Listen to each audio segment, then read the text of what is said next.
The acid rain pattered against the cracked pavement, creating small pools of corrosive liquid that reflected the broken neon signs above. Sector 14 was never quiet. Not really. But tonight, the usual cacophony of desperate voices and mechanical grinding had dimmed to a dull hum. Cade preferred it this way. The less attention, the better. He pulled his weathered jacket tighter around his broad shoulders, scanning the narrow alley with practiced vigilance. 3 years of hiding in this wasteland had taught him to trust nothing but his instincts. The war between Earth's corrupt military and the various alien factions had left most cities like this one, divided into sectors, each more lawless than the last, where underground syndicates operated with impunity and military secret ops executed their missions without oversight. The smell of chemicals and decay hung thick in the air as Cade navigated through the maze of abandoned buildings. His footsteps were deliberately light, years of special forces training making stealth second nature. He hadn't survived this long by being careless. A sudden noise, sharp and discordant, made him freeze.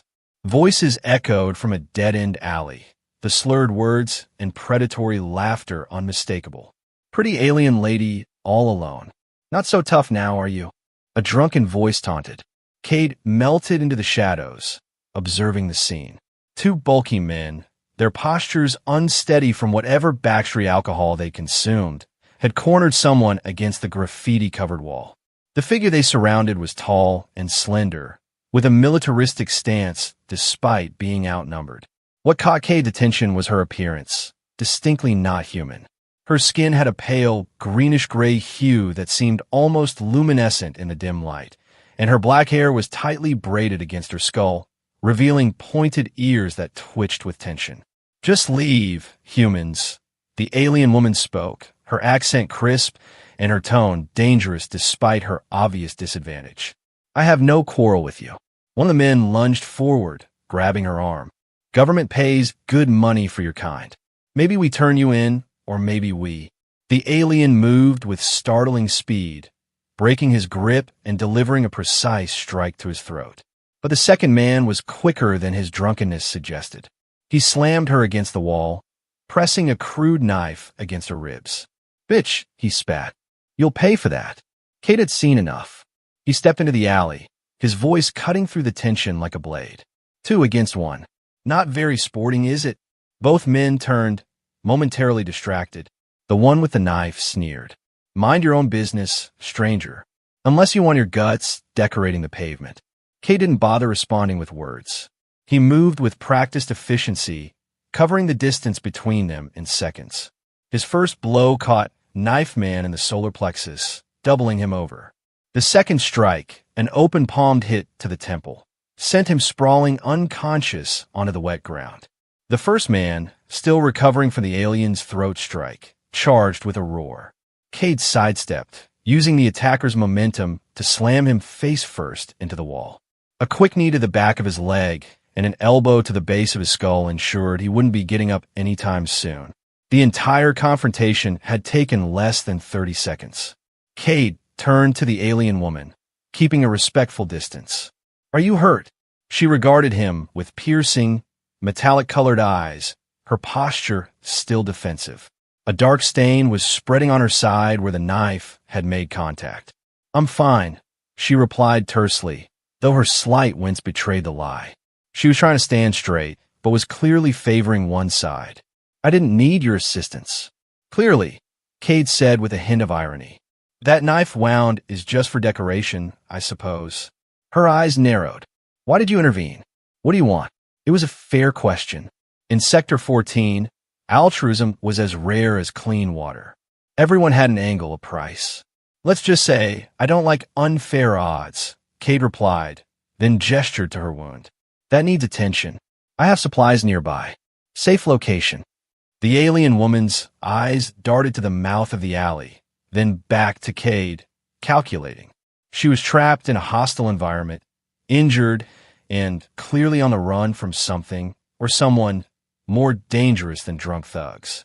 "And why should I trust you, human?" she asked, her voice a mixture of suspicion and exhaustion. "You shouldn't," Cade answered honestly. but you're bleeding in a sector where blood attracts predators. Your options are limited. Rain continued to fall, washing away traces of the brief fight. The woman's face hardened with decision. "Lead the way," she finally said. "But know this, if you try anything, you'll wish I'd left you to these two." She nodded toward the unconscious men. Kate almost smiled.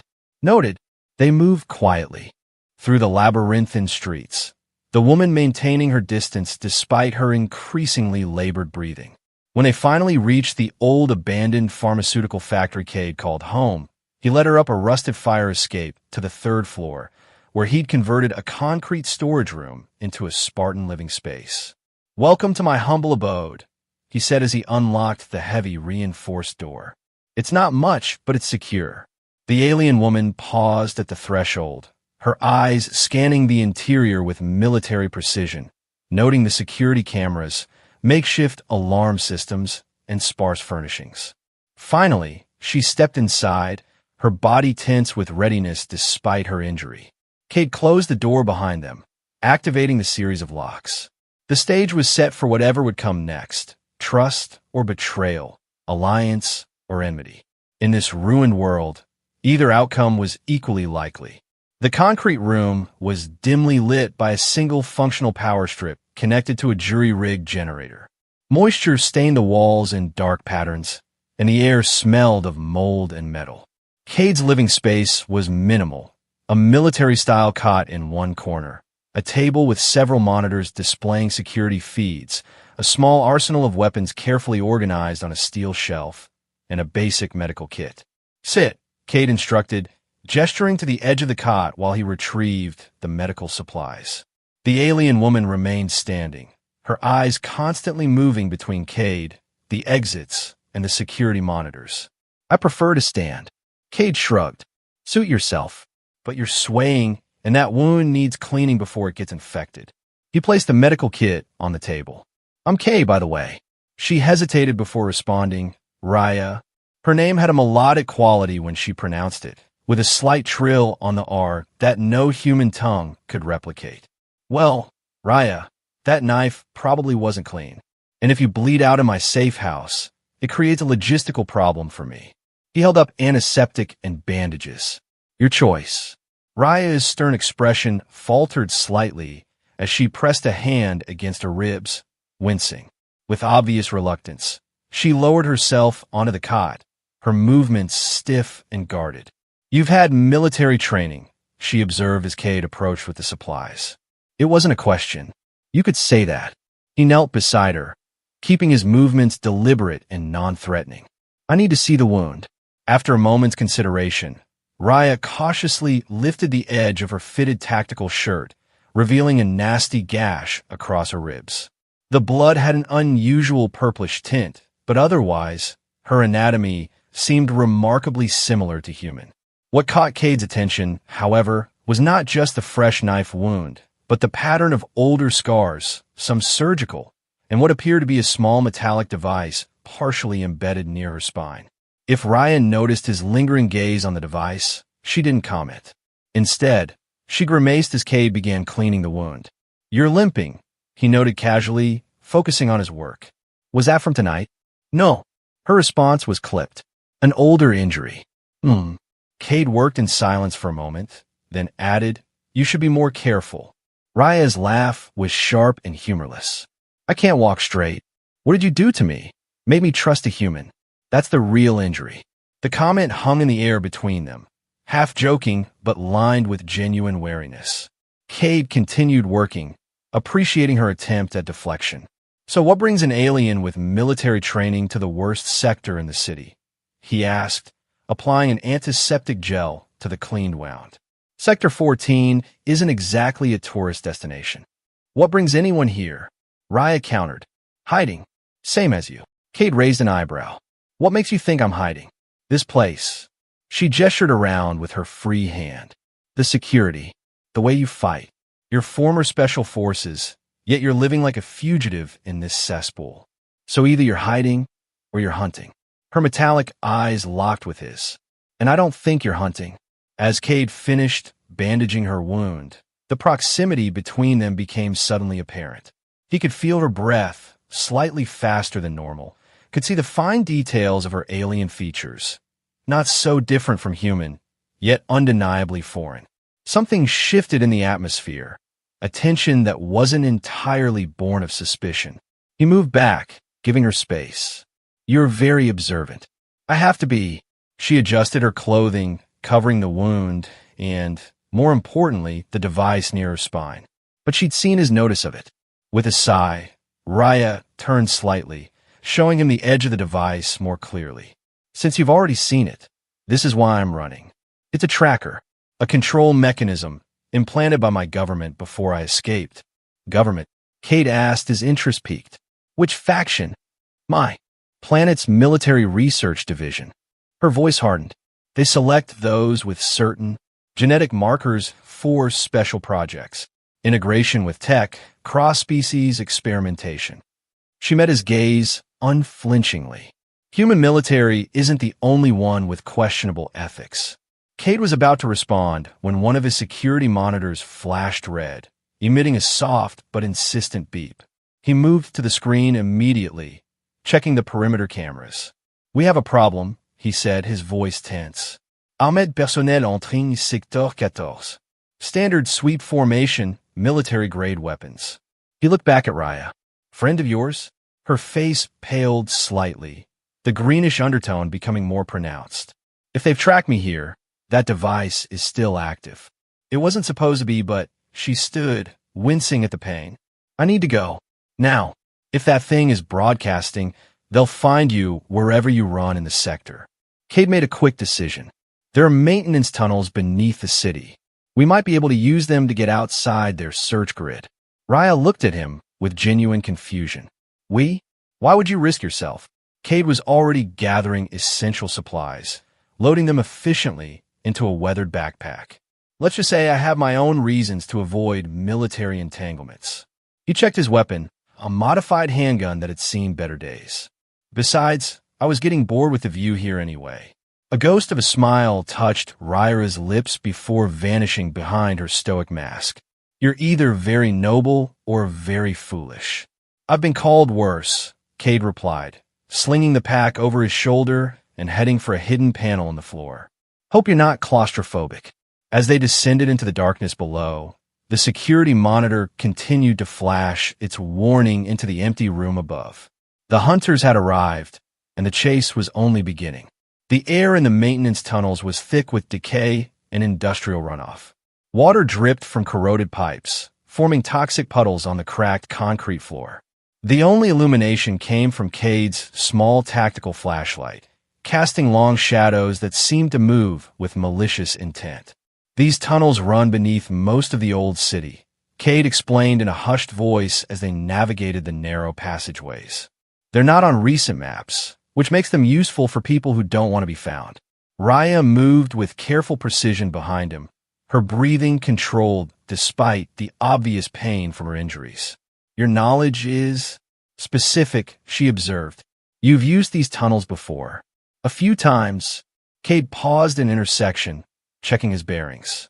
"Back when I was still with the unit, He stopped abruptly, raising a closed fist, military signal for silence. Raya froze instantly, recognizing the gesture. They both listened, the dripping water suddenly seeming thunderous in the quiet. Footsteps, multiple sets, accompanied by the soft crackle of communication devices. Cade extinguished his light, plunging them into complete darkness. He felt Raya move closer, her shoulder brushing against his. Without speaking, they pressed themselves against the damp wall of a recessed pipe junction. The footsteps grew louder. A beam of light swept past their hiding spot, illuminating the passageway they had just traversed. Through the narrow gap between pipes, Cade could make out at least 4 figures in tactical gear, their weapons held at the ready. The insignia on their uniforms was unfamiliar, neither standard Earth military nor any alien faction he recognized. Signals fluctuating but getting stronger, one of them reported, his voice slightly distorted by a comm unit. Subject is definitely in the tunnels. Remember, Command wants her alive, another voice responded. The genetic material is priority 1. Raya tense beside him, and Kate instinctively placed a steadying hand on her arm. He could feel her trembling, not from fear, he suspected, but from barely contained rage. The squad moved past their hiding spot, continuing down the main tunnel. Once their lights had dimmed and the sound of their footsteps had faded, Cade activated his flashlight again, keeping it pointed downward to minimize the glow. "That device in your back," he whispered. "It's still active." Ryan nodded grimly. "It was supposed to deactivate when I crossed into neutral territory. Either it malfunctioned, or," she paused, her expression hardening, "or it was never meant to deactivate at all. We need to get it out," Kay decided, "or at least disrupt its signal." "And how do you propose to do that without proper medical equipment?"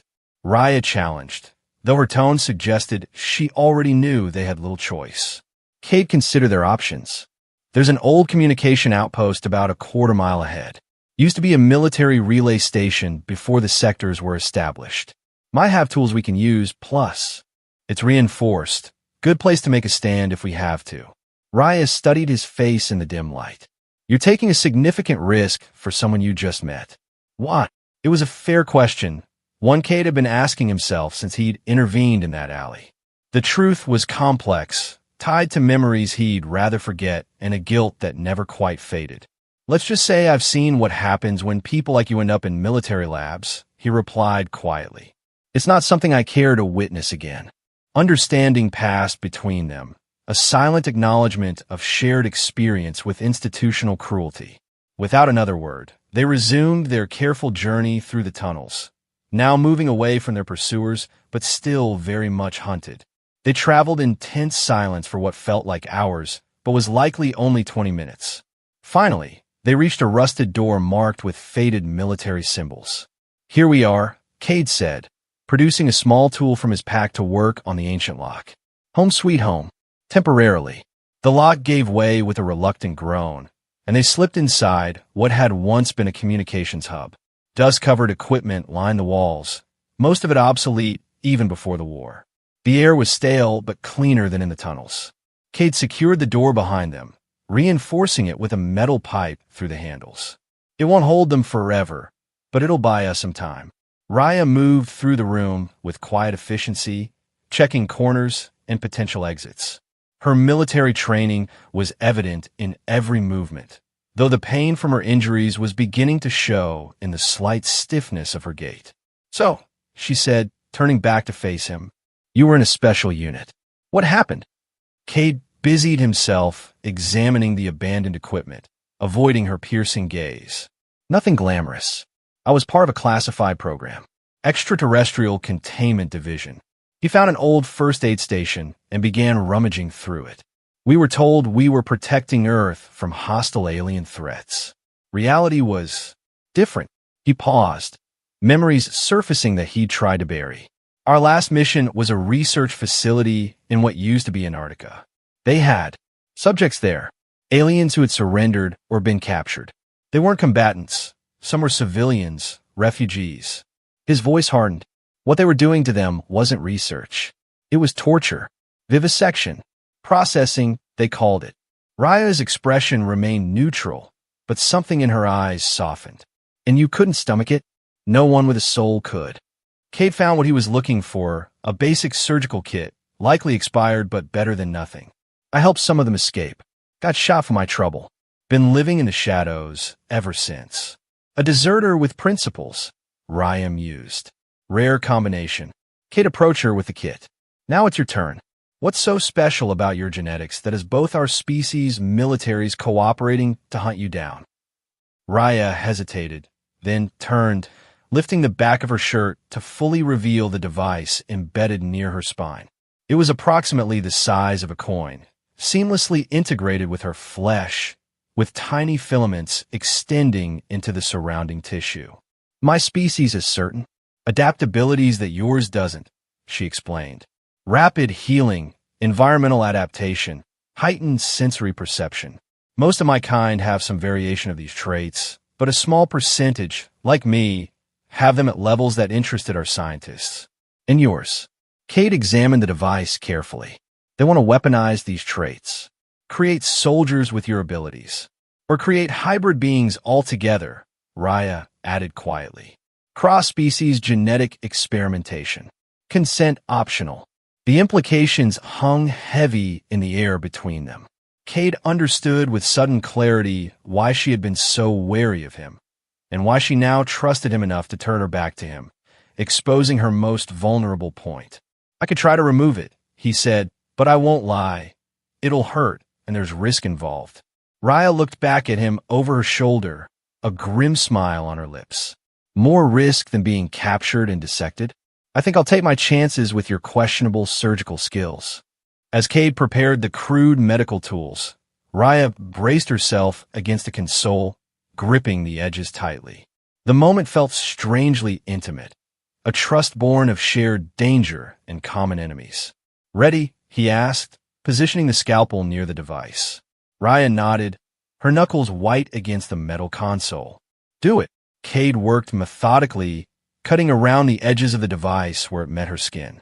Raya remained silent throughout, though her rigid posture and the sheen of sweat on her skin betrayed her pain. As he carefully severed the filaments connecting the tracker to her nervous system, she suddenly gasped, her back arching. Almost there, Cade murmured, as much to steady himself as to reassure her. With a final delicate maneuver, he extracted the device, dropping it into a small container. Raya sagged against the console, breathing heavily. Is it out? All of it? I think so. Cade quickly applied antiseptic and bandages to the wound. But I'm guessing it managed to send a final signal when I removed it. They'll be coming. No sooner had he spoken than a distant echo of footsteps reached them. Multiple sets, moving quickly and with purpose. Raya straightened, wincing but alert. Then we need to be ready. They worked quickly, gathering what weapons they could from Cade's pack and the abandoned outpost. Old communication equipment became improvised explosive devices. Furniture was positioned for cover. Escape routes were identified. As they prepared for the inevitable confrontation, Cade found himself watching Raya's determined movements, struck by her resilience and courage. There was something compelling about her that went beyond her alien features or her fighting skills, a core of integrity that resonated with his own buried sense of honor. The footsteps grew louder, accompanied now by the crackle of radio communication. They were close. Raya positioned herself behind an overturned metal desk, a makeshift weapon in her hands. Cade took cover nearby, their eyes meeting briefly in the dim light. For what it's worth, she said quietly, I'm glad it was you who found me in that alley. Before Cade could respond, the door shuddered under a heavy impact. The hunt had reached its climax, and the real battle was about to begin. The reinforced door buckled under the assault, hinges screaming in protest. Cade signaled to Raya, and she nodded in silent understanding. They had planned for this moment, prepared as best they could. When the door finally gave way, the first wave of attackers was met with a blinding flash and deafening bang, an improvised stun grenade fashioned from old communication equipment. Through the chaos, Cade and Raya moved with coordinated precision, taking advantage of their knowledge of the terrain. The tactical squad that poured into the room was imposing. 6 soldiers in advanced combat gear, their faces obscured by helmets with enhanced vision capabilities. The insignia on their uniforms confirmed Cade's suspicions. A joint task force, combining elements of Earth's military with alien enforcement units. Target identified, one shouted, training his weapon on Raya. Stand down, or we will use lethal force. Cade answered with a burst from his modified sidearm, forcing the soldier to take cover. The room erupted into a firefight, bullets and energy pulses tearing through the abandoned equipment. Acrid smoke filled the air, adding to the confusion. Raya moved like a shadow, her injuries seemingly forgotten in the heat of battle.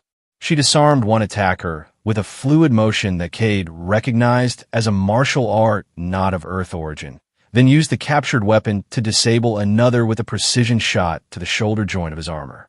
Cade found himself admiring her efficiency even as he fought alongside her. They moved in surprising harmony, covering each other's blind spots, anticipating each other's tactics. It was as if they had trained together for years, not met hours ago in a rain-soaked alley.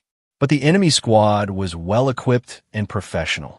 A flanking maneuver caught them off guard, and a pulse of energy grazed Raya's shoulder, spinning her into a stack of equipment. She recovered quickly, but not before Cade saw the dark purple stain spreading on her shirt. The wound had reopened. Commander Tavik wants the subject alive. One of the soldiers barked into his comm unit. The male is expendable. Cade had heard enough death sentences in his career to recognize one.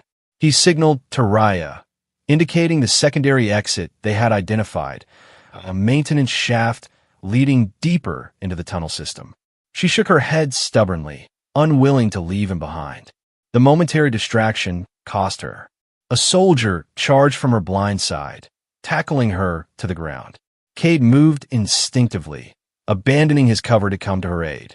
A searing pain tore through his side as a shot found its mark, but adrenaline carried him forward. He slammed into the attacker, dislodging him from Raya, and the two men crashed into a bank of equipment. Raya was on her feet in an instant, dispatching another soldier with brutal efficiency. But their situation was deteriorating rapidly. More footsteps echoed from the corridor outside, reinforcements approaching. The charges! Cade shouted over the din, clutching his wounded side. Raya understood immediately. They had rigged several explosive devices as a last resort, positioned to collapse the tunnel entrance. It would buy them time to escape, but once triggered, there would be no turning back. She hesitated, her eyes finding his across the chaos. In that split second, something passed. Between them, not just tactical agreement, but a deeper connection, a recognition of kindred spirits amidst the madness. A shot whizzed past Raya's head, so close that it singed a strand of her dark braided hair. That decided it. She slammed her palm against the improvised detonator. The world seemed to hold its breath for a heartbeat, then erupted into sound and fury. The ceiling groaned as explosives tore through the weakened support structures. Debris cascaded down, crushing equipment and creating an impenetrable barrier between them and their pursuers. Through the smoke and dust, Cade and Raya staggered toward the maintenance shaft, supporting each other. His wound throbbed with each movement, and her reopened injury left a trail of purplish droplets on the floor. But they were alive, and for the moment free. They squeezed through the narrow shaft and emerged into a different section of the tunnel system, the sounds of their pursuers muffled by tons of collapsed concrete and metal. That won't hold them forever, Raya gasped, leaning heavily against the tunnel wall. They'll find another way around. Then we keep moving, Cade replied, though his voice was strained with pain. There's a no-skin zone at the outskirts of the city. Old radiation pocket from the first conflicts. Tracking doesn't work there. Raya looked at him, her metallic eyes reflecting the dim emergency lights that still functioned in these tunnels. I can't walk straight. Again, she said with a grim laugh. What did you do to me, Cade? Despite everything, the pain, the danger, the uncertainty, Cade found himself smiling back. I think we did this to each other. They limped forward together, two wounded warriors against a world that had marked them both for elimination. The path ahead was uncertain, but for the first time in years, neither of them was walking it alone. The no-scan zone existed in a perpetual twilight, the sky above obscured by a haze of chemical particles and radiation that rendered it invisible to most surveillance systems. Located at the very edge of the former metropolis, it was a wasteland of abandoned warehouses and derelict industrial complexes, inhabited only by those desperate enough to risk the long-term health effects of radiation exposure. Cade led Raya to a corrugated metal warehouse that looked like it might collapse in a strong wind. Inside, however, the structure was surprisingly sound, with reinforced supports and a concrete floor that had withstood decades of neglect. Not exactly luxury accommodations, he said as they entered, but it should be secure for now. They had traveled for hours through the tunnel system, emerging only when absolutely necessary and always staying in the shadows. Both were exhausted, their wounds demanding attention they hadn't been able to spare during their flight. Raya sank onto a rusted metal crate, her usual perfect posture giving way to fatigue. How did you know about this place? Used it once, years ago. Extraction point for a mission that went wrong. Cade set down his pack and began to check the perimeter, an ingrained habit from his military days. Ironically, it was one of my first assignments with the Extraterrestrial Containment Division, before I understood what we were really doing. He found a relatively clean corner and spread out the few medical supplies they had left. Let me check your wounds. Raya didn't protest this time, allowing him to examine the reopened knife injury and the energy weapon burn on her shoulder. As he worked, carefully cleaning and rebandaging, she studied his face. You could have left me, she said finally. At several points, it would have been the logical choice. Cade's hands paused momentarily, then resumed their work. I'm not known for my logical decision-making. Got me court-martialed, remember? But Raya wasn't deterred by his deflection. You risked your life for a being you know nothing about, from a species your military considers hostile. I know enough, Cade replied, his voice softer than he intended. He finished with her shoulder and moved to check the wound where the tracking device had been removed. The skin around it had an unusual shimmering quality, evidence of the accelerated healing she had mentioned. Besides, species doesn't determine character. I've met humans with less humanity than the aliens I helped escape. Raya winced slightly as he applied antiseptic to the extraction site, but her eyes never left his face. And what do they do to you? You're military. Cade was silent for a long moment, focusing unnecessarily on securing the bandage. Finally, he spoke, his voice distant. Official charges were treason and sabotage, compromising a classified installation, interfering with sensitive research. They would have executed me, but the chaos of the extraction meant there was no direct evidence of my involvement. Just suspicion. A bitter smile crossed his lips. So they settled for dishonorable discharge and a covert death sentence, letting it be known in certain circles that I was fair game. He sat back, his own wound protesting the movement. Your turn. Raya's eyes narrowed, but she recognized the fairness of the exchange. I was a tactical officer, elite unit, specialized in covert operations on contested worlds. During a mission on a neutral planet, I discovered documents revealing a joint project between our governments. Project Genesis. She spoke the name with evident distaste. A breeding program using genetic material from both species to create hybrid soldiers with enhanced capabilities. She met his gaze directly. My genetic profile was listed as prime donor material. Without my knowledge or consent, of course. When I attempted to expose the program, I was declared a traitor and a target.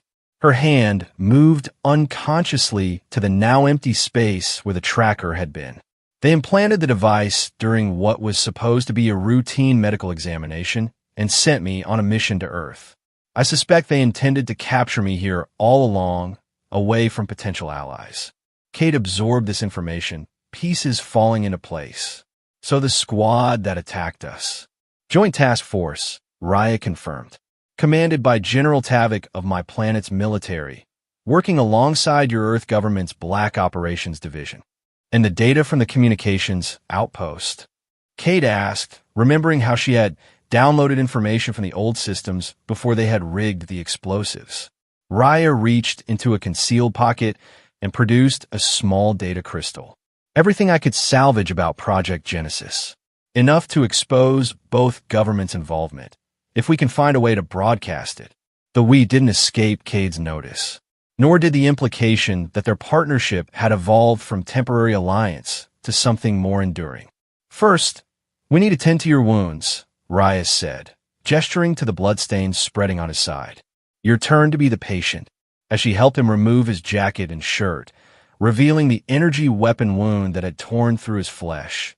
Their proximity stirred something beyond the pragmatic concerns of survival.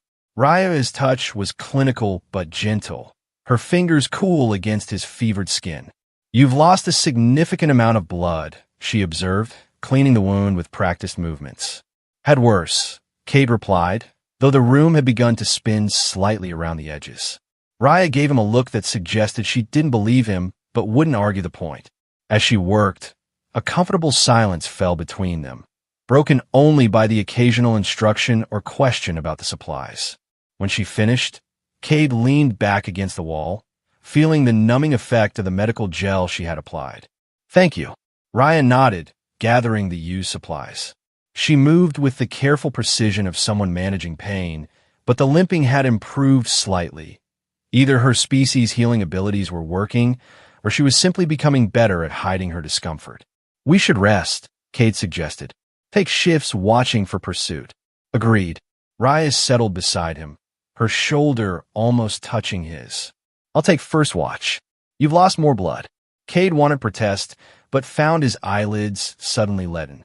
The events of the day, the fight, the escape, the makeshift surgery, had drained his reserves. "Wake me in 4 hours," he mumbled, already feeling consciousness slipping away. The last thing he registered before sleep claimed him was the gentle pressure of Raya's hand on his arm and her voice, softer than he had heard it before. "I will." When Cade woke, the quality of light filtering through the warehouse's broken windows had changed. He had slept longer than 4 hours, much longer, judging by the position of the shadows. Raya had let him rest. He found her sitting near one of the windows, her profile silhouetted against the hazy light. She had fashioned a crude antenna from scavenged metal and connected it to a small device from her tactical gear. "You should have woken me," he said, wincing as he sat up. The wound in his side protested, but the bleeding had stopped. Raya turned, and he was struck by how the filtered light emphasized the alien angles of her face, beautiful in a way that transcended species, with an intensity that seemed to pierce through his carefully constructed defenses. "You needed the rest," she replied simply, "and we're as safe here as anywhere. The radiation interferes with tracking systems." Cade moved to join her, his body protesting each movement. "What are you working on?" "Communication device," she explained, adjusting something on the makeshift antenna. "Short range, but it might help us monitor their search patterns." "Smart." Cade examined her handiwork with appreciation. Military-grade improvisation. A ghost of a smile touched Raya's lips. "Basic. Training on my world. Use what's available when standard equipment fails." "Same lesson on mine," Cade noted, the parallel striking him as significant somehow. For all the differences between their species, some experiences were universal. He gestured to the data crystal she had secured earlier. "So what's the plan?" With that information, Raya's expression grew solemn. "There's still resistance networks on both our worlds. People who oppose the military alliance and its methods. If we can reach one of their broadcast nodes, we could expose Project Genesis to the public." She paused, her metallic eyes meeting his. "But it would mean traveling to a major population center. High risk, high reward," Cade countered. "In the hunt. Maybe even in the program." "Perhaps." Raya didn't sound convinced. "Or perhaps we'll die trying, and the data will be lost with us." Cade studied her face, sensing there was more she wasn't saying. "What is it?" Raya hesitated, then sighed. "Even if we succeed in exposing the program, I can never go home. I'll always be marked. And you?" She gestured vaguely at him. "You've now committed additional treason by helping me. Your government won't simply let that stand." The reality of their situation settled between them like a physical weight. They were both exiles now, hunted by the very institutions they had once served. "So we keep running," Cade said with a shrug that belied the gravity of their circumstances. "Find a neutral colony. There are settlements in the outer systems where neither government has much influence." "You would leave your homeworld?" Raya asked, genuine surprise in her voice. "For what? A fugitive alien you barely know?" Cade's response was interrupted by a static burst from Raya's makeshift communication device. Both tensed, listening as garbled voices emerged from the interference. "Sweep of Sector 17 complete. No sign of targets. Proceed to no-scan zone perimeter. Maintain distance from radiation pockets. Monitoring all exits." Raya's eyes met Cade's, alarm evident. "They're expanding the search. They're being thorough," Cade agreed grimly. "But they can't enter the high radiation areas without specialized equipment. We still have time." He moved to his pack, retrieving a small tablet that had seen better days. "I downloaded city schematics years ago," as insurance. Let's see what options we have. They hunched over the tablet together, shoulders touching as they examined the complex network of defunct subway tunnels, maintenance passages, and sewage systems that ran beneath the city sectors. Here, Cade pointed to a narrow passage that appeared to connect the no-scan zone to Sector 8. Old emergency evacuation tunnel, pre-war design, might still be intact. Sector 8 has a communication hub, Ryan noted, leaning closer to examine the map. It's controlled by the Syndicate, not military. We might be able to transmit from there, if we can negotiate access. I know someone who might help, Cade said, memories of old contacts surfacing. Former ECD technician who went underground after questioning too many orders. Last I heard, she was working for the Syndicate's communication network. As they planned their route, the proximity between them shifted from tactical necessity to something more deliberate. Cade became acutely aware of the warmth of Raya's arm against his, the faint alien scent of her, something like ozone and unfamiliar spices. Raya must have sensed the change too. She paused, looking up from the tablet, to find his face inches from hers. For a moment, neither moved, caught in a fragile equilibrium between professional distance and something far more dangerous. "This is unwise," she said softly, but didn't pull away. "Most of my decisions today have been unwise," Cade replied, his voice equally low. "Why stop now?" The kiss, when it finally happened, was tentative at first, a careful exploration of unfamiliar territory. Then something shifted, barriers crumbling as the tension that had been building since their first meeting found release. Raya's hand moved to the back of his neck, pulling him closer with unexpected intensity. When they finally broke apart, both slightly breathless, Raya's usual composure was noticeably shaken. That was a long time coming. Cade finished for her, a half-smile playing at his lips despite the gravity of their situation. "Complicated," she corrected, though there was warmth in her eyes that hadn't been there before. "We're still fugitives, still being hunted. This," she gestured between them, "doesn't change our circumstances." "No," Cade agreed, becoming serious again. "But it might change how we face them." Raya held his gaze for a long moment, then nodded once, decisive. "We should move soon, before they tighten the perimeter further." They gathered their meager supplies in efficient silence, but something fundamental had shifted between them. The alliance of necessity had evolved into something neither had anticipated, a connection that transcended their different worlds and complicated histories. As they prepared to leave the temporary sanctuary of the warehouse, Raya paused, looking back at Cade with an expression he couldn't quite interpret. "For the record," she said, "if I had to be stranded on this planet with a price on my head, I'm glad it was with you." Cade shouldered his pack, the weight of their situation balanced by the unexpected lightness in his chest. "Let's go change the world then, or at least piss off two governments simultaneously." Raya's rare laugh echoed in the empty warehouse as they slipped out into the perpetual twilight of the no-scan zone, two fugitives moving as one against the shadowy forces that sought to use them both. The emergency evacuation tunnel was exactly where Cade's old schematics indicated, hidden behind a collapsed section of an abandoned subway station. They had to clear debris to access the entrance, working carefully to avoid attracting attention from any search teams monitoring the perimeter of the no-scan zone. These tunnels were designed to evacuate government officials in case of catastrophic attack, Cade explained as they navigated the narrow passage. Ironic that we're using them to evade those same officials. The air was stale but breathable, and the tunnel's infrastructure had largely survived the decades since its construction. Emergency lights, powered by ancient but still functional generators, cast an eerie blue glow that made Raya's alien features appear even more otherworldly.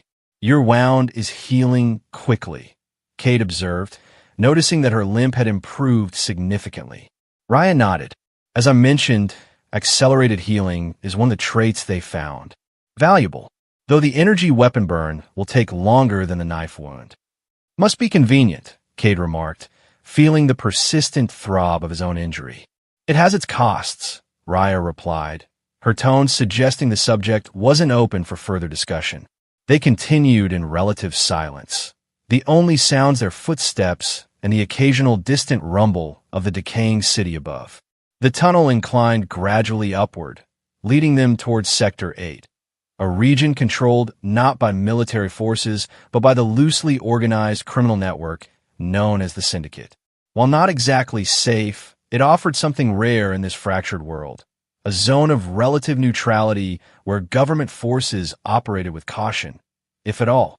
After nearly an hour of steady progress, they reached a heavy metal door marked with faded emergency symbols. This should exit near the old financial district, Cade said, examining the lock mechanism. Now part of Syndicate territory. He produced a small electronic device from his pack, a universal bypass tool that had served him well in his years as a fugitive.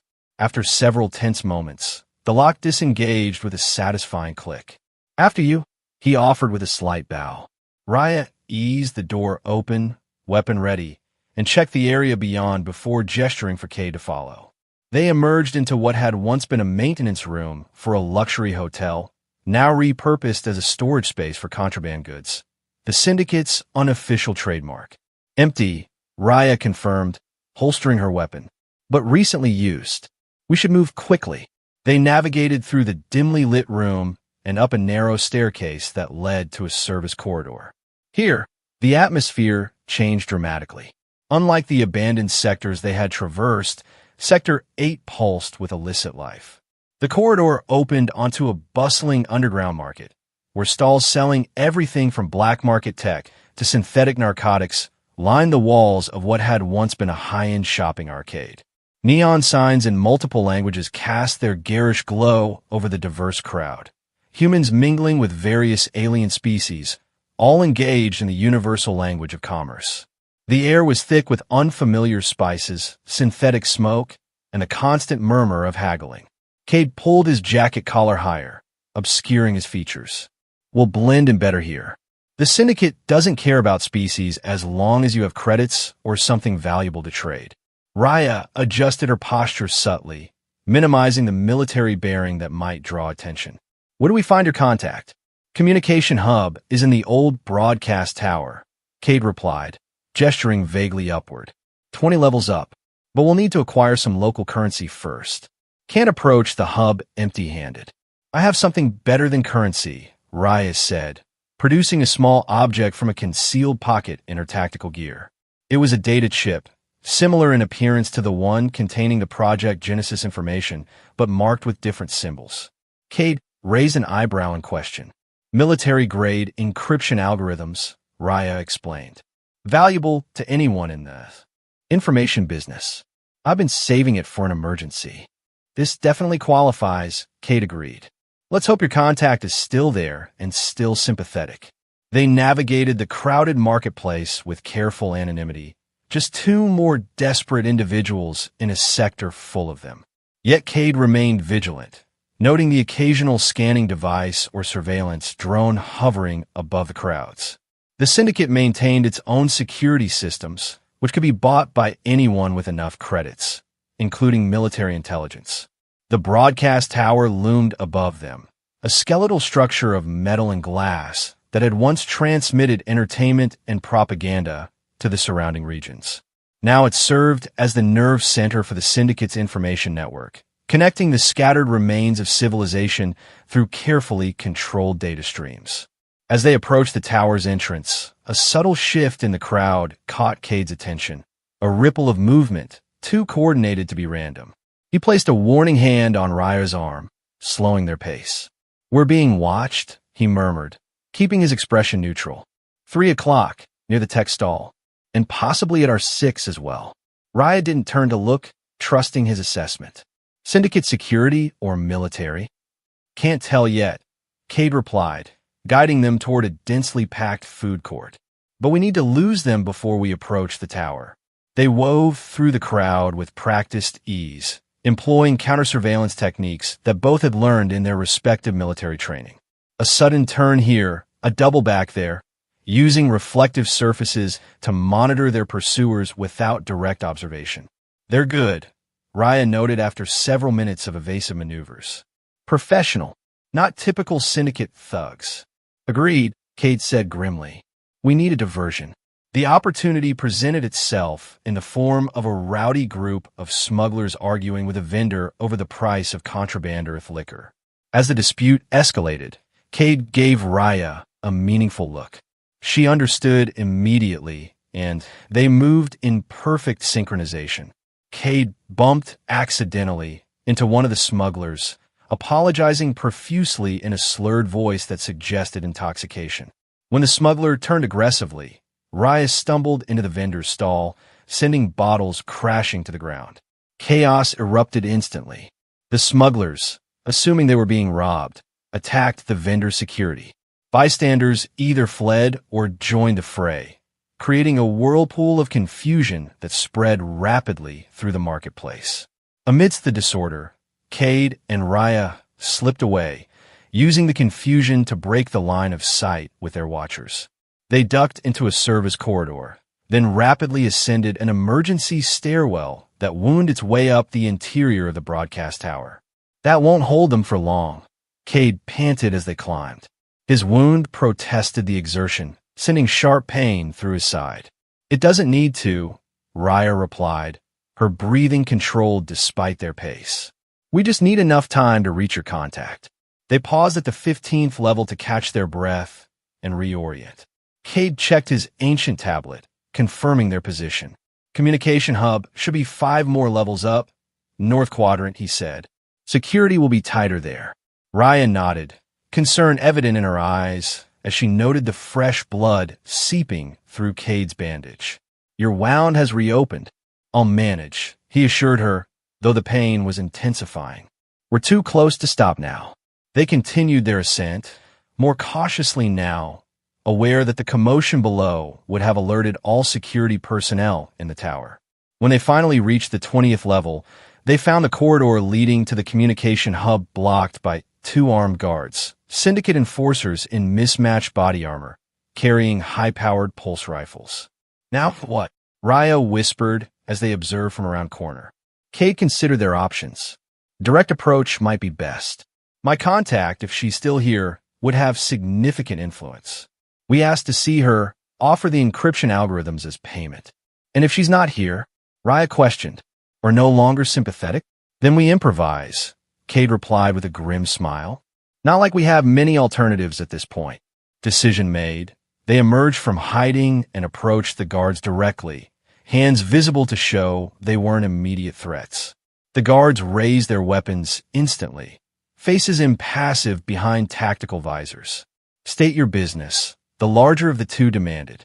We need to see Lyra Voss, Cade said, using the name of his former colleague. Tell her it's Cade, from Antarctica. I have something she'll want to see. The guards exchanged glances. Then the smaller one spoke into a communication device attached to his collar. After a brief exchange in a dialect Cade didn't recognize, he nodded to his partner. Surrender weapons, the guard instructed. You'll be scanned and escorted. It was a risk, but one they had anticipated. They carefully placed their weapons on the ground, though Raya kept the precious data crystals hidden in a specialized pocket designed to evade standard security scans. After a thorough but impersonal search, they were led through a maze of corridors lined with humming equipment, the heart of the Syndicate's information network. Operators of various species sat at consoles, monitoring data streams and communications from across the fractured world. Finally, they were shown into a small office overlooking the vast array of broadcasting equipment. A woman sat behind a desk fashioned from a repurposed navigation console, her attention focused on multiple holographic displays hovering in the air before her. She was human, with dark skin and silver implants visible along her temples and jawline, augmentations that suggested extensive integration with communication technology. When she looked up, her cybernetically enhanced eyes widened in genuine surprise. Well, I'll be damned. The ghost of Antarctica himself. She dismissed the guards with a wave of her hand. Leave us. Once the doors sealed behind them, she stood, her expression shifting from surprise to wariness. You've got some nerve showing up here, Cade. Last I heard, you had a price on your head that could buy a small colony. Good to see you too, Lyra, Cade replied, a hint of their old camaraderie in his voice despite the tension. You've moved up in the world. Syndicate information broker? Quite a change from ECD communications specialist. Lyra's augmented eyes flicked to Raya, assessing. And you brought company. Interesting company at that. She gestured to two chairs opposite her desk. Seat. Explain. Quickly. As they settled into the offered seats, Cade felt a wave of dizziness wash over him. The blood loss, combined with their rapid ascent of the tower, was taking its toll. Ryan noticed immediately, shifting slightly closer in silent support. We need access to your broadcast network, Cade said, getting straight to the point. Wide spectrum, unfiltered transmission. We have information that both governments are trying to suppress. Evidence of illegal genetic experimentation, cross-species hybridization without consent. Lyra's expression remained neutral, but the implants along her jawline pulsed with quickened activity. Ambitious and suicidal. What makes you think I'd risk my operation for your crusade? Raya leaned forward, her metallic eyes holding Lyra's augmented ones without flinching. Because you left the ECD for the same reason Cade did. You saw what they were doing and couldn't stomach it. A flicker of something, recognition, respect, crossed Lyra's face. You're well informed for an off-worlder.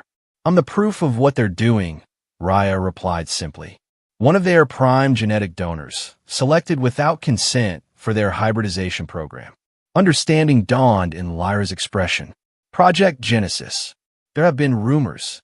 She trailed off, studying them both with renewed interest. You have evidence? Actual data? Raya produced the crystal containing the stolen files. Everything. Research protocols, facility locations, military authorizations from both governments. Lyra's implants flickered rapidly as she processed the implications. If I help you broadcast this, the blowback would be significant. We're prepared to compensate you, Cade interjected, nodding to Raya, who revealed the second crystal containing the encryption algorithms. Military-grade security protocols, invaluable in your line of work. Lyra examined the offered crystal, professional interest evident. This would certainly offset some of the risk. She sat back, decision apparently made. I'll need an hour to prepare a secure transmission channel, one that can't be traced back to this hub. Relief washed over Cade, tempered by caution. And in the meantime, Lyra said, her gaze moving pointedly to the bloodstains spreading on Cade's shirt. You'll go with my medical technician and get that wound properly treated. Your alien friend, too. You both look like you've been through a war zone. Something like that. Cade acknowledged with a tired smile. Lyra's expression softened slightly, a glimpse of the colleague he had once known. For what it's worth, I'm glad you survived Antarctica. Not many of us who questioned orders did. As they were led to the medical facility, Cade felt Raya's hand briefly clasp his, a gesture of reassurance, perhaps, or something more. They had made it this far against overwhelming odds. Soon, the truth would be broadcast across both their worlds. But they both knew that even if they succeeded, there would be no going back. The hunt would intensify. Their lives as they had known them were over. What remained to be seen was what would take their place, and whether they would face whatever came next together. The Syndicate's medical facility was surprisingly well-equipped, housed in what had once been an executive wellness center on the tower's 22nd floor.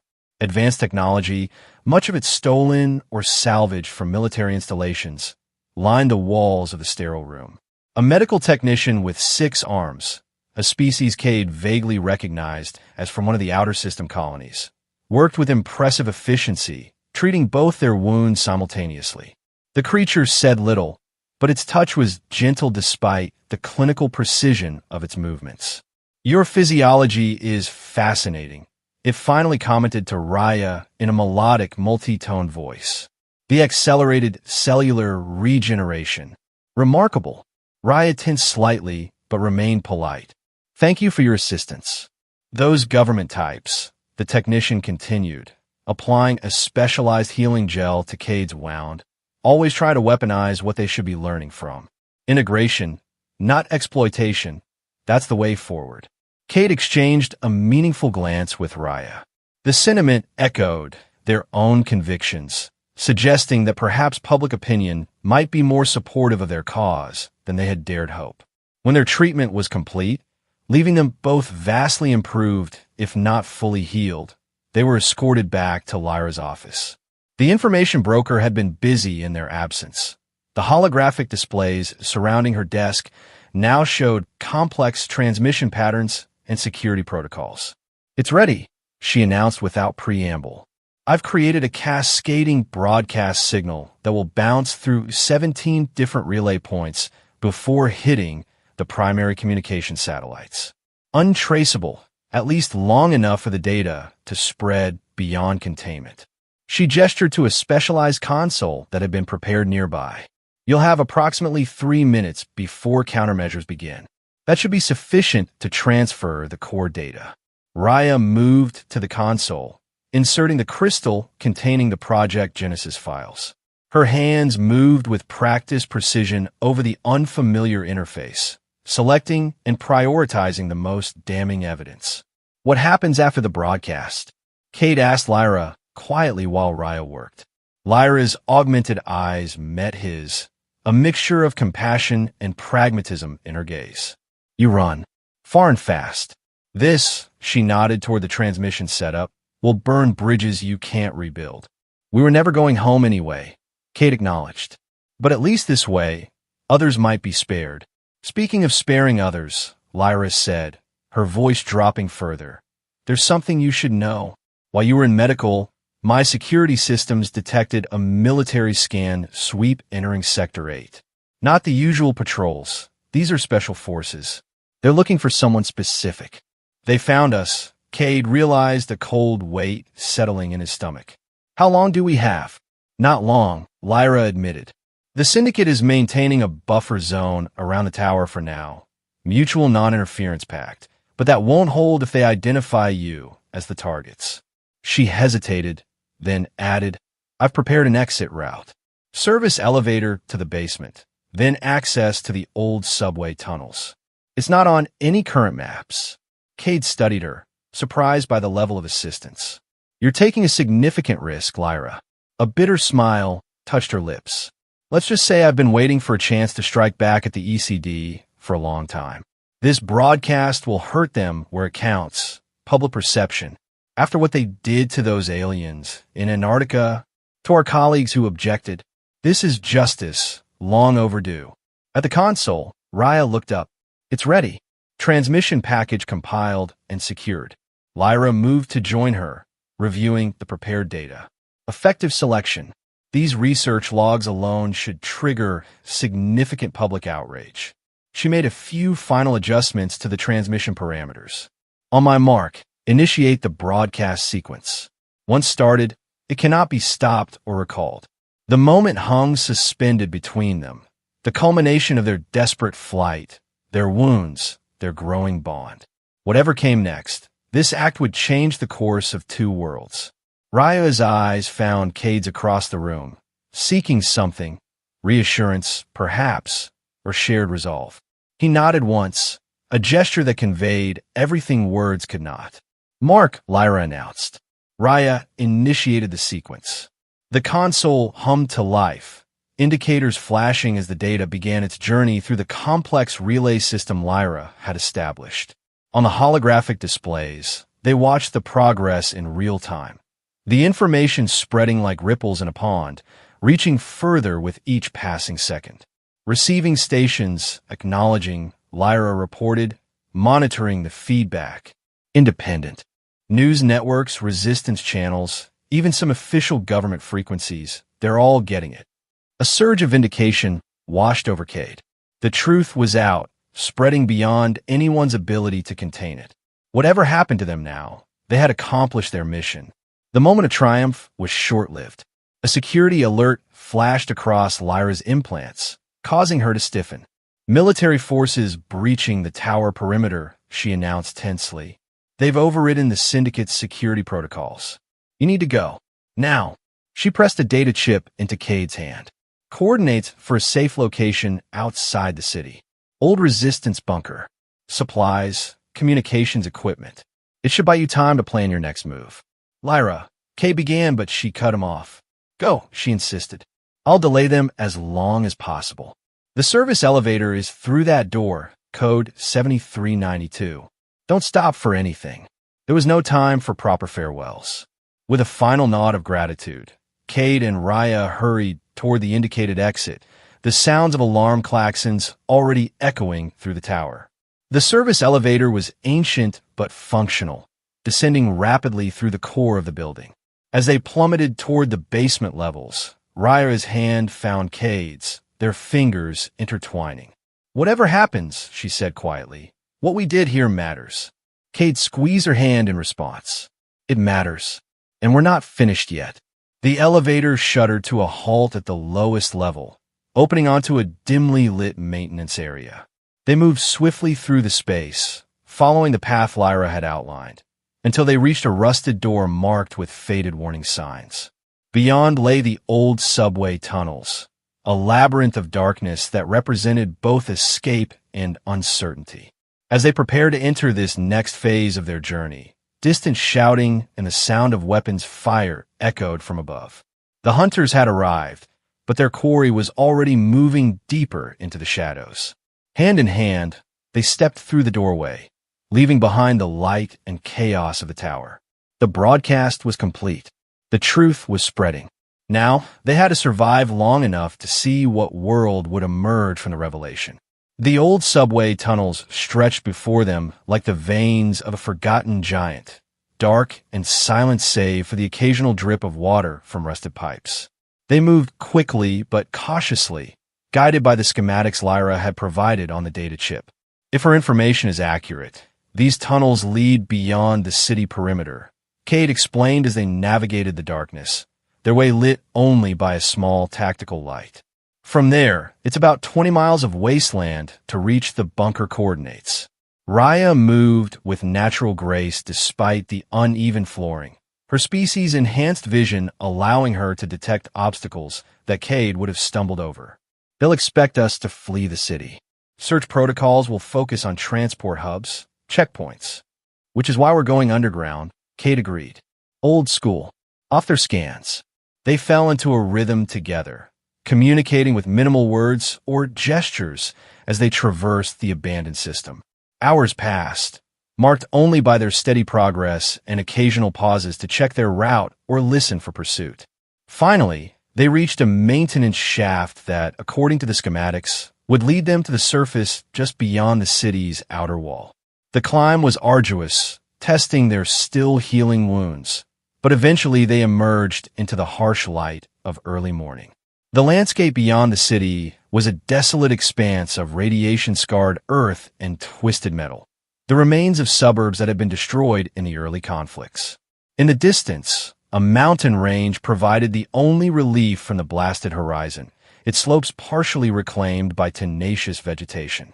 The bunker should be there, Cade said, pointing to a particularly dense patch of regrowth about halfway up the near slope, camouflaged among the ruins of an old research station. They set out across the wasteland, exposed and vulnerable in the daylight, but with no alternative. The journey was grueling, the terrain unforgiving and their bodies still recovering. Yet they pressed on, driven by the knowledge that behind them, their broadcast was sending shockwaves through two worlds. By midday, they had reached the foothills, finding fragmented shelter among rock formations and stunted trees. Here, they paused briefly, sharing the last of their water rations. What do you think is happening? Raya asked, gazing back toward the distant city, now a jagged silhouette on the horizon. With the broadcast, Cade considered the question, trying to imagine the ripple effects spreading through military command structures, government offices, resistance networks.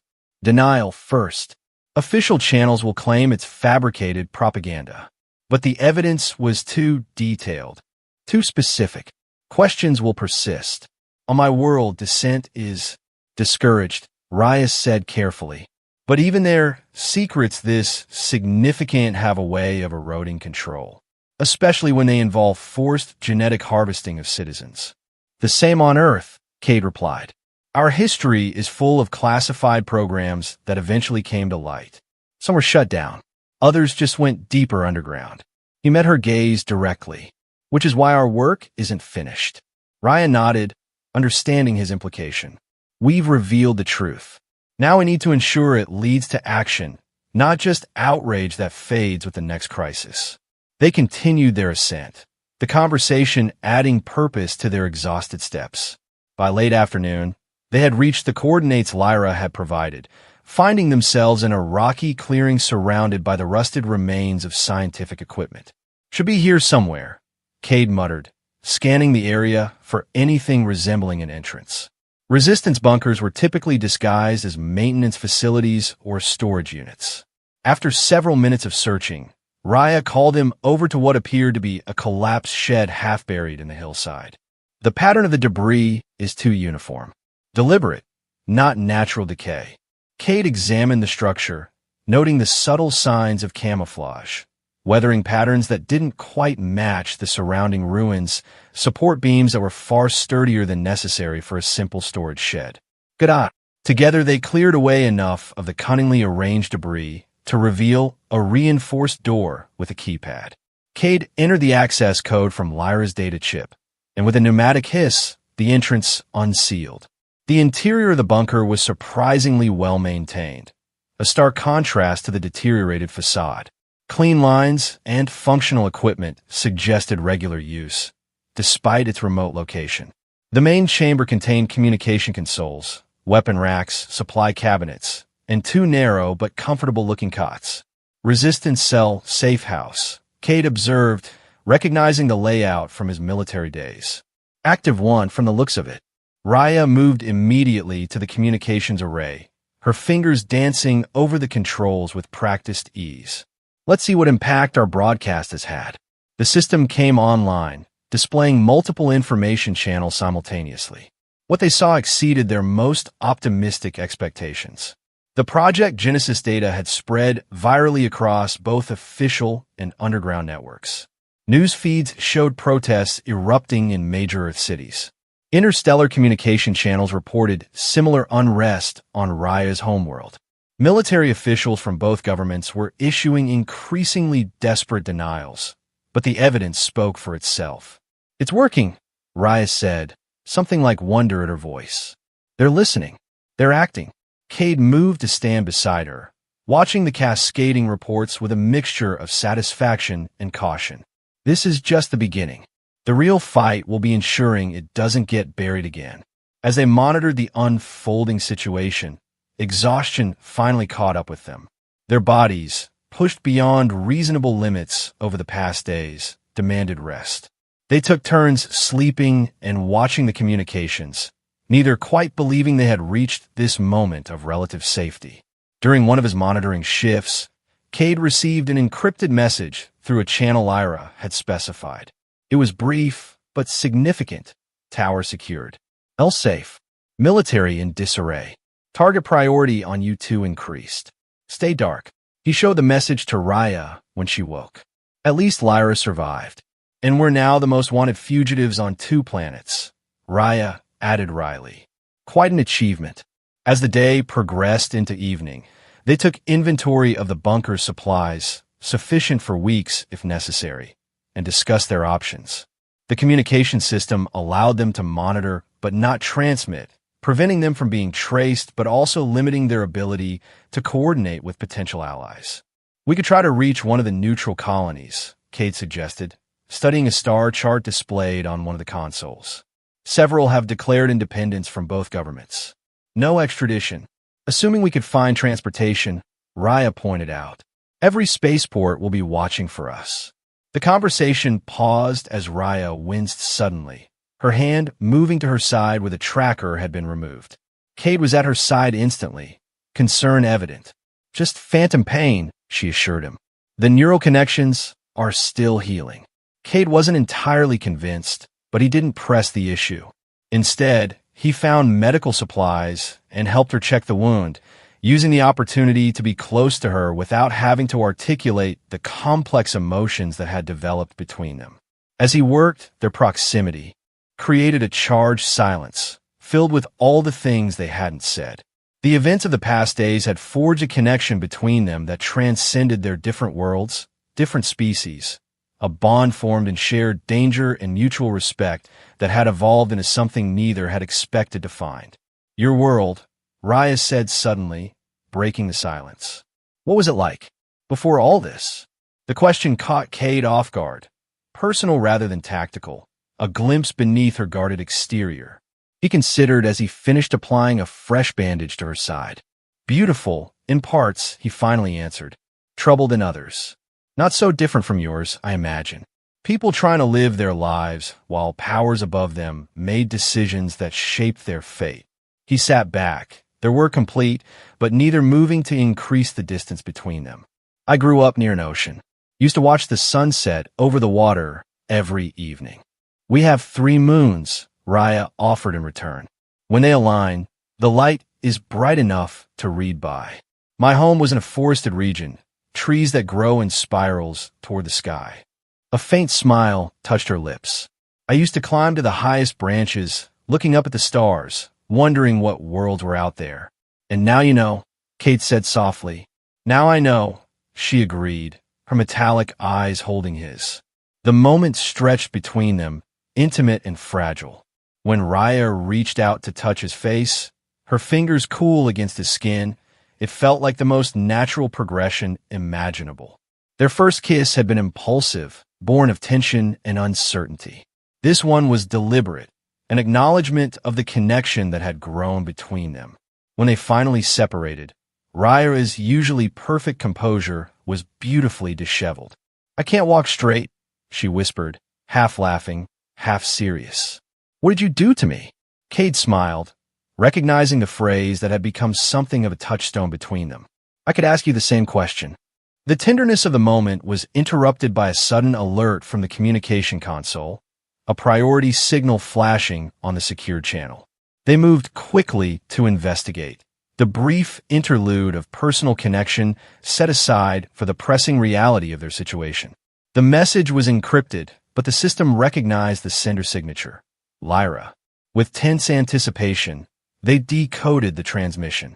"Military coalition mobilizing unprecedented force. Project leadership desperate to recapture both of you. Contains situation. Resistance organizing response. Data below contains coordinates for extraction point. Neutral vessel with off-world clearance willing to transport you. 48-hour window starting tomorrow at dawn. High risk, but possibly only chance. Confirm receipt." They exchanged a look that conveyed volumes without words. This was the opportunity they needed, escape not just from the city, but from the planet itself. Yet the timing was ominous.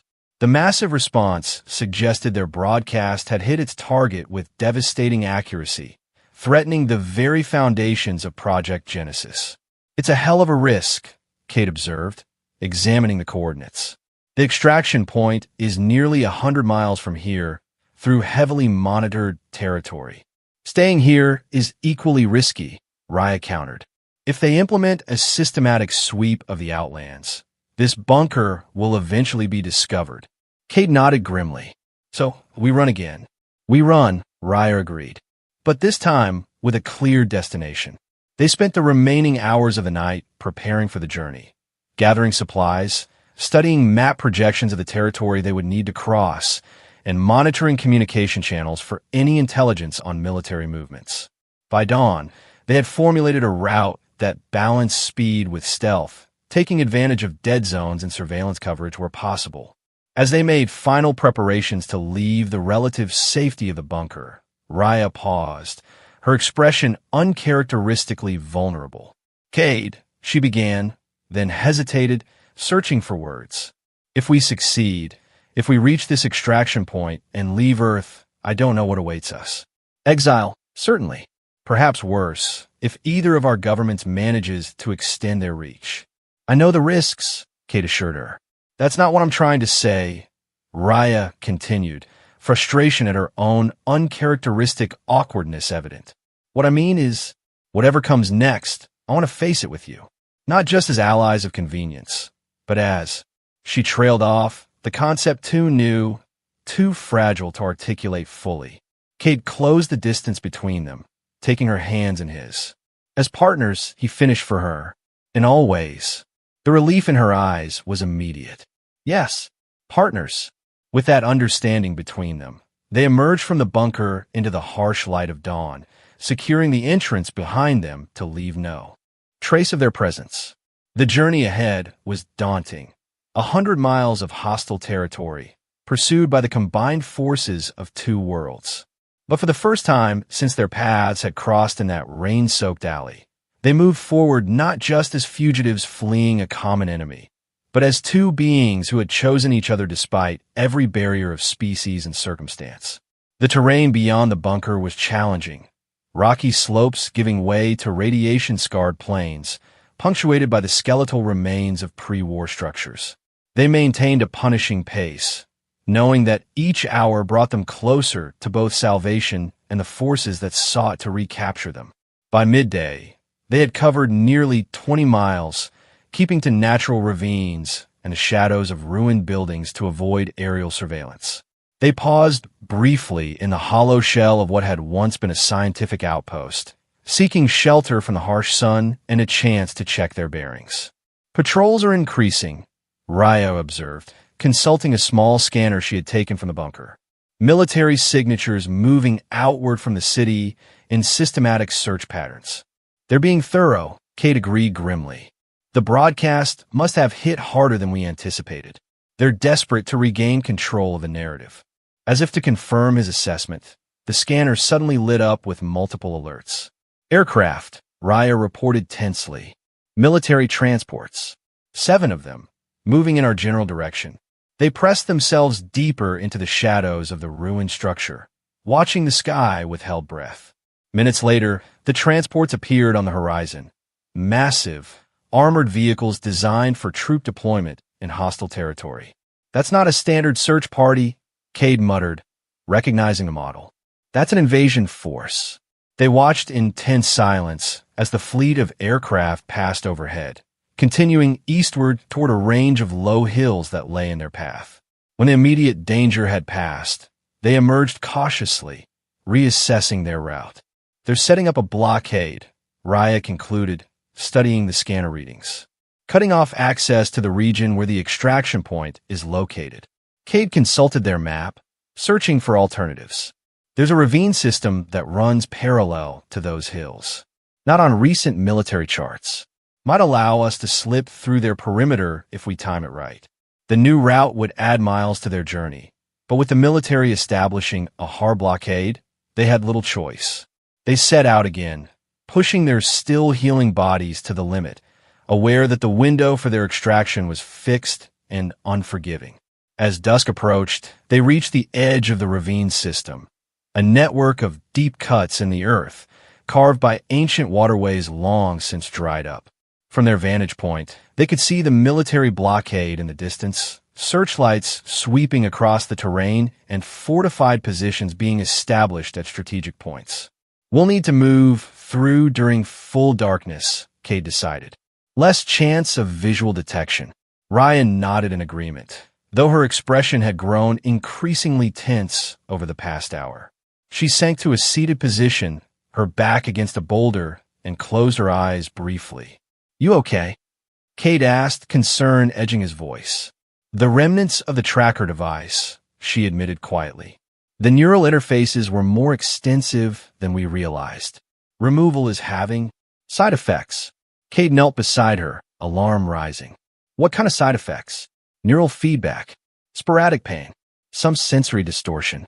She opened her eyes, meeting his worried gaze directly. "I can manage it." "Raya, we don't have time for this, Cade," she interrupted, her voice firm despite her obvious discomfort. "The extraction window is limited. We need to reach those coordinates." He wanted to argue, to insist she rest longer, but he recognized the steel in her tone. Instead, he offered her water and a ration bar from their supplies, then settled beside her to wait for full darkness. As the last light faded from the sky, they prepared to navigate the treacherous ravine system by night, a dangerous proposition even without the added complication of military patrols. Cade rigged a safety line between them, insurance against the unstable terrain. "Stay connected," he instructed, securing the line to both their belts. These ravines can drop suddenly. Some go down 100 feet or more. Raya tested the connection, then nodded. Lead on. They descended into the ravine network, the darkness nearly absolute. Cade used a small infrared viewer to navigate, avoiding the use of visible light that might attract attention. Raya moved with the natural grace of her species, though Cade noticed she occasionally steadied herself against the ravine wall when she thought he wasn't looking. Progress was slow and treacherous. The terrain was unstable, loose rocks giving way underfoot without warning. Twice they were forced to backtrack when pathways ended in sheer drops. All the while, they could hear the distant sound of military vehicles and occasionally glimpse searchlights sweeping just above the ravine edges. They had been navigating the maze for nearly 3 hours when disaster struck. A section of ravine wall, weakened by recent seismic activity, suddenly collapsed beneath Raya's feet. She fell with a startled cry, the safety line between them going taut with a jerk that nearly pulled Cade off his own precarious footing. "Raya," he called, bracing himself against the strain. "I'm here." Her voice came back, strained but steady. The ledge gave way. "I'm suspended about 15 feet down." Cade secured his position and began carefully drawing in the safety line, using a smooth, hand-over-hand motion to avoid further destabilizing the ravine wall.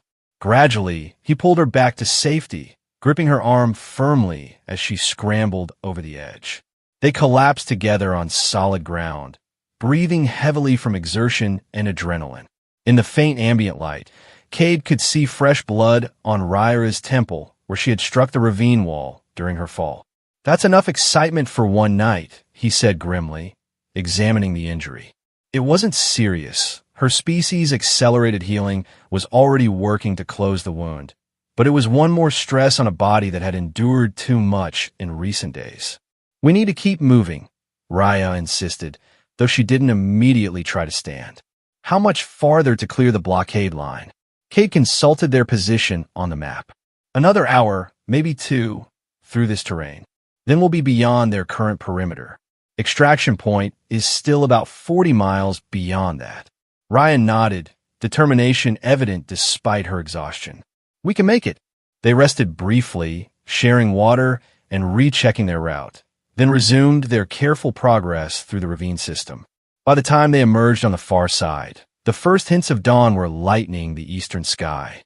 Before them stretched a vast, open plain, the remains of farmland that had been abandoned after radiation contamination from the early conflicts. In the far distance, barely visible, was a range of mountains. Their destination lay somewhere in those remote peaks. "No cover for the next 10 miles, Cade observed grimly. "We'll be completely exposed until we reach those foothills. Then we move fast," Raya replied simply, "before their patrols reorganize to cover this sector." Without further discussion, they set out across the open plain, maintaining the fastest pace their bodies could sustain. The rising sun cast long shadows ahead of them, a constant reminder of their vulnerability to aerial surveillance. They had covered perhaps half the distance to the foothills when Raya suddenly stiffened, her head turning sharply to the west. Her species' enhanced hearing had detected something beyond Cade's perception. "Aircraft," she reported tensely. "Multiple engines. Coming this way." Cade scanned the terrain desperately. There was nowhere to hide. No structures, no significant depressions in the ground, not even substantial vegetation. They were completely exposed. "Down," he decided, pulling her to the ground beside him. "Flat as possible. They're looking for movement, heat signatures that suggest human-sized targets. If we're still enough, their initial scan might miss us." They pressed themselves against the earth, faces turned away from the approaching sound, bodies rigid with tension. Minutes later, the aircraft appeared, 3 military scout ships, flying in a search pattern across the plain. Cade held his breath as the ships passed overhead, their scanning systems sweeping the ground below. For a moment, it seemed their desperate gambit had worked. The scouts continued their pattern, moving away to the north. Then, without warning, all 3 ships banked sharply, turning back in their direction. "They've spotted us," Raya said, already rising to her feet. "Run." They abandoned all pretense of stealth, sprinting toward the distant foothills with desperate energy. Behind them, the scout ships accelerated, closing the distance with terrifying speed. "They're not firing," Cade noted as they ran. "They want us alive." "Small comfort," Raya gasped, her longer stride keeping her slightly ahead of him. The foothills were still too distant, at least a mile away. The scout ships would reach them long before they could find cover. As if to confirm this assessment, one of the ships swooped low, passing directly overhead in a clear show of superior position. "Stop running," a mechanically amplified voice commanded from the lead ship. "You are surrounded. Surrender immediately." In answer, Raya drew her weapon, a compact energy pistol they had acquired from the resistance bunker. "I will not go back to being there." "Experiment," she declared, her voice calm despite their desperate situation. Cade drew his own weapon, standing back-to-back with her as the scout ship circled, preparing to land. "Together, then," he said simply. The moment stretched, taut with anticipation. The lead ship descended slowly, dust swirling around its landing struts as they extended toward the ground. Cade could see armed figures readying themselves in the open bay door. Then, without warning, the sky erupted in focused energy fire, not from the scout ships, but from somewhere in the distant foothills. One of the circling ships shuddered as multiple hits struck its propulsion system, sending it into a spinning descent. The other immediately banked away, defensive systems activating. "What the?" Cade began, then spotted the source of the unexpected salvation.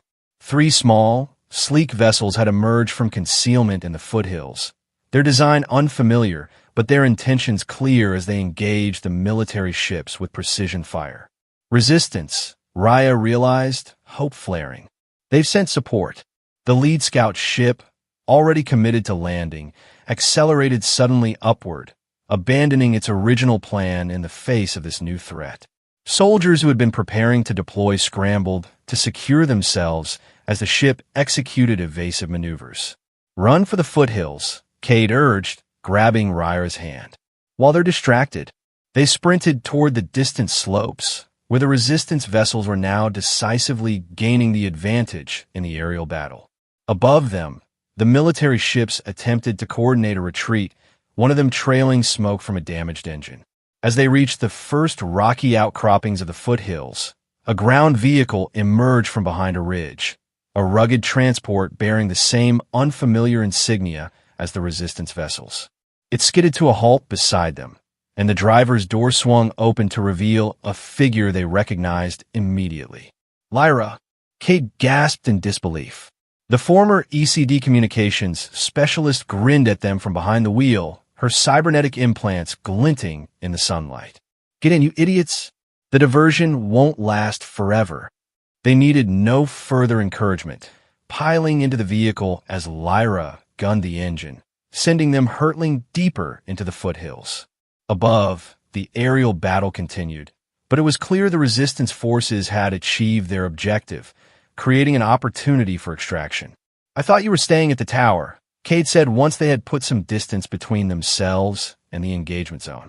"Plans change," Lyra replied, navigating the rough terrain with practiced skill. "After your broadcast went out, the Syndicate decided I was too high-profile a target to protect. Suggested I might be more useful coordinating with the Resistance directly." She glanced at them in the rearview mirror. "Plus, someone needed to make sure you two actually made it to the extraction point." "The Resistance sent you?" Raya asked, her tone suggesting she found this development somewhat suspicious. "Let's just say our interests aligned," Lyra responded cryptically. The broadcast did more than expose Project Genesis. It revealed the extent of military infiltration in supposedly neutral territories like the Syndicate's. A lot of people who thought they were safe suddenly realized they weren't. She guided the vehicle into a narrow canyon, the walls rising steeply on either side to provide cover from aerial observation. "The extraction plan has been accelerated. Our window is closing fast as both governments mobilize everything they have to prevent you from leaving the planet." "Both governments?" Kate questioned. Lyra nodded grimly. Your alien friend's people sent a diplomatic mission demanding your immediate surrender. Claimed you were terrorists who had stolen classified research. Earth's military was all too happy to cooperate. Raya's expression hardened at this news, though she didn't appear surprised. The project was always a joint initiative. Of course, they would collaborate to contain the damage. Well, they're about to be disappointed, Lyra said, a hint of satisfaction in her tone. Because in approximately 1 hour, you'll be boarding a neutral colony vessel with diplomatic registry. Once you're on board, neither government can touch you without risking interstellar incident. The canyon widened suddenly, revealing a small plateau nestled among the higher peaks. There, partially concealed by camouflage netting, sat a sleek spacecraft of unfamiliar design, clearly not military, but equipped with modifications that suggested it was more than a simple transport. Your chariot awaits, Lyra announced as she brought their vehicle to a stop at the base of the plateau. Captain's a friend. Ousme a favor. He'll take you to the Proxima neutral colony. After that, you're on your own. Cade stared at the vessel, the reality of their imminent departure suddenly concrete. They were actually going to escape, not just from their pursuers, but from Earth itself. He glanced at Raya, trying to gauge her reaction to this momentous transition. Her expression was complex, relief mingled with apprehension, determination with a hint of wistfulness. She met his gaze, and in her eyes he saw the same question that was forming in his own mind. What would they become to each other once the immediate danger was past? Thank you, Lyra, Cade said sincerely, turning back to their unexpected savior. For everything. Lyra waved off the gratitude. Just make it worth the risk. Keep the pressure on these bastards. The broadcast was just the beginning. People need to know the fight continues. They climbed from the vehicle and began the ascent to where the spacecraft waited. Halfway up the slope, Cade paused, looking back at the world he was about to leave. The only home he had ever known, now forever closed to him. Raya stopped beside him, following his gaze across the scarred landscape stretching to the distant horizon. Having second thoughts? She asked quietly. No, Cade replied, surprised to find it was true. Home stopped being a place for me a long time ago. He turned to her. The implications of his next words clear to both of them. Maybe it's something else now. Something softened in Raya's expression, a guardedness giving way to vulnerability, possibility. I can't walk straight, she said with a small smile, echoing the phrase that had become so much more than its literal meaning between them. What did you do to me, Cade? He took her hand, their fingers intertwining as naturally as if they had been designed for each other, despite the biological impossibility of such a thing. I think, he replied, we did this to each other.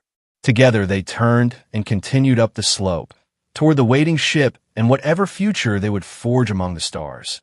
No longer fugitives running from a shared enemy, but partners choosing a shared path.